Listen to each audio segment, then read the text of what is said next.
So when do we think Ineos will act and replace Ruben Amorim? The pressure is obviously getting hard, more intense as the time goes on. Sunderland is the next game, followed by Liverpool after the international break. The games that follow after that, we've got games against Brighton, Nottingham Forest, and Tottenham Hotspur that follow the Liverpool game.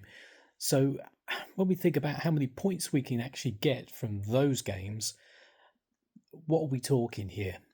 In my opinion, we might edge out Sunderland, possibly. We're going to get nothing against Liverpool, although we seem to raise our game when we play in the big, real big hitters in the league at the moment.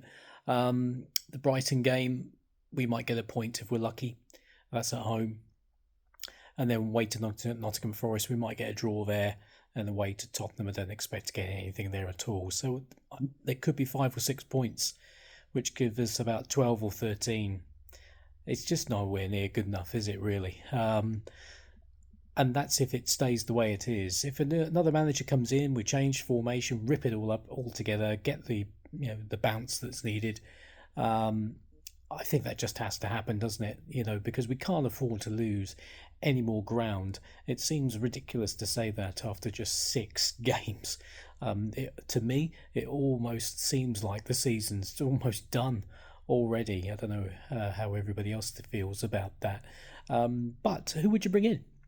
There are quite a few managers that are out of work. That's going to be a cheap thing for us to do because, of course, I can't imagine that United will, pay off the severance for Amorim and then pay out another manager free from his current job. So, if it's going to be an interim, which is possibly likely, but if they do decide to go full-time, permanent sort of appointment, then that is going to be a manager that's out of a job at the moment, and that's why it just keeps coming back to Gareth Southgate.